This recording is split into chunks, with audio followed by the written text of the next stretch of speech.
இந்த எஸ்எஸ்கே இன்னும் திருந்தவே இல்ல அப்படின்ற மாரி சொல்லி, அடுத்ததா நம்ம மகேஷ் சார் வந்து பார்த்தீங்கன்னா, ஃபோன் பண்ணி நம்ம இலக்கியா கிட்ட சொல்லப் போறாங்க.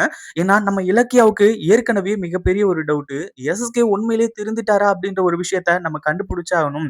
திருந்திருந்தா பிரச்சனை கிடையாது. நமக்கு ரொம்ப நல்ல விஷயம். ஆனா, அதே சமயம் திருந்தாம இருந்து கடைசியில ரேவதியோட மகன் யாரு? அதாவது அத்தையோட மகன் யாரு? அப்படின்றத கண்டுபிடிச்சு கொல்லணும் அப்படின்றதுக்காக இவ்ளோ பெரிய ஏற்பாடுகள செஞ்சிருந்தா என்ன பண்றது? அப்படின்னு சொல்லிட்டு வந்து நெனச்சு தான், அடுத்ததா வந்து பார்த்தீங்கன்னா, நம்ம இலக்கியா இருந்துட்டு மகேஷ் சார் கிட்ட இந்த எஸ்எஸ்கே, தாக்ஷாயணி இவங்க எல்லாருமே எங்க போறாங்க? என்ன பண்றாங்க?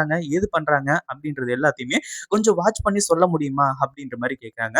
அதாவது நம்ம கௌதமோட பெஸ்ட் ஃபிரெண்டான நம்ம மகேஷ் சார். அவர் வந்து பார்த்தீங்கன்னா, இவங்களுக்கு எந்த வகையில வேணாலும் ஹெல்ப் பண்றதுக்கு ரெடியா இருந்துட்டு இருக்காங்க. அதுல எந்த ஒரு சந்தேகமும் கிடையாது.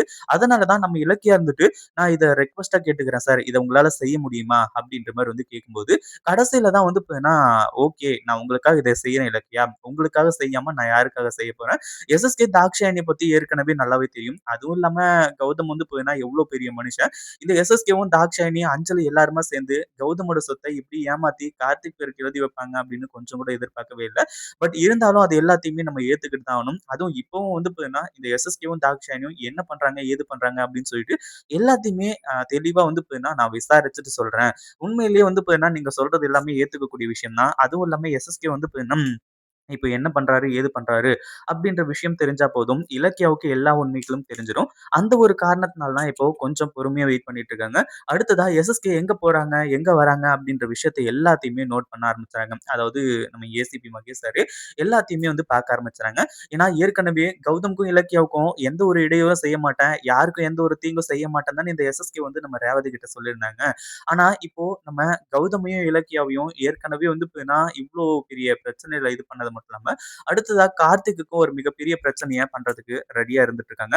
எப்படி நம்ம கௌதம் கிட்ட இருந்து வந்து பார்த்தீங்கன்னா, அந்த சொத்து எல்லாத்தையுமே ஏமாத்தி எழுதி வாங்குனாங்களோ, அதே மாரி கார்த்திக் கிட்ட இருந்து எல்லா சொத்தையுமே ஏமாத்தி எழுதி வாங்குறதுக்கு இந்த எஸ்எஸ்கே, தாக்ஷாயணி, அஞ்சலி இவங்க எல்லாருமே கூட்டு களவாணிகளா இருந்து அந்த ஒரு வேலைய செஞ்சுட்டு இருக்காங்க அப்படின்ற ஒரு விஷயம் நம்ம மகேஷ் சாருக்கு தெரிஞ்சு போச்சு. அதே மாதிரி நீங்க சொன்னத வச்சு பார்க்கும்போது, கண்டிப்பா எஸ்எஸ்கே தெரிஞ்சிருக்கிறதுக்கு வாய்ப்பே கிடையாது. ஏன்னா 6 மாசத்துல சாக போறாரு அப்படின்ற மாரி சொன்னீங்க. அப்படி இருக்கும்போது வந்து பார்த்தீங்கன்னா, 6 மாசத்துல சாக போற இந்த எஸ்எஸ்கே எதுக்காக வந்து பார்த்தீங்கன்னா, அடுத்தவங்களுக்கு கெட்டது செய்யணும்னு நினைக்கணும். கண்டிப்பா வந்து பார்த்தீங்கன்னா, இந்த எஸ்எஸ்கே திருந்தவே இல்ல. அது கண்டிப்பா உண்ம. நான் உங்களுக்கு வேணா இன்னொரு ஒரு கன்ஃபர்மேஷன் பண்ணிட்டு சொல்றேன் இலக்கியா அப்படின்ற மாரி சொல்றாங்க. அப்படி என்ன கன்ஃபர்மேஷன் அப்படின்னு பார்த்தீங்கன்னா, இதுக்கு முன்னாடி எஸ்எஸ்கே இருந்துட்டு ஒரு ஹாஸ்பிட்டல்ல போய் நம்ம இலக்கியாவும், கௌதம் ஜானகியும் வந்து பார்த்தீங்கன்னா அட்மிட் பண்ணாங்க இல்லையா? இலக்கியாவும், ரேவதியும். அந்த ஹாஸ்பிட்டல் வந்து பார்த்தீங்கன்னா போயிட்டு நம்ம ஏசிபி மகேஷ் சாரே வந்து பார்த்தீங்கன்னா விசாரிக்கிறேன் அப்படின்ற மாரி சொல்றாங்க. அதாவது உண்மையிலேயே 6 மாசத்துல இந்த அ எஸ்எஸ்கே வந்து பார்த்தீங்கன்னா சாக போறாராம் அப்படின்ற ஒரு விஷயத்த நான் வந்து பார்த்தீங்கன்னா கன்ஃபார்ம் பண்ணிட்டு நான் சொல்றேன் அப்படின்ற மாரி வந்து சொல்றாங்க.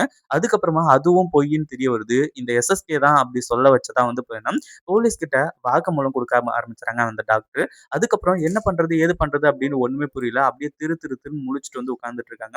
ஏன்னா, இப்போ நம்ம இலக்கியாவுக்கு எல்லா உண்மையுமே தெரிஞ்சு போச்சு. அடுத்ததா ரேவதி எப்படியாச்சு இந்த எஸ்எஸ்கே கிட்ட இருந்து காப்பாத்துறது தான் வேலையா இருந்துட்டு இருக்கு. இந்த வீடியோ புடிச்சிருந்தா லைக் பண்ணுங்க, ஷேர் பண்ணுங்க.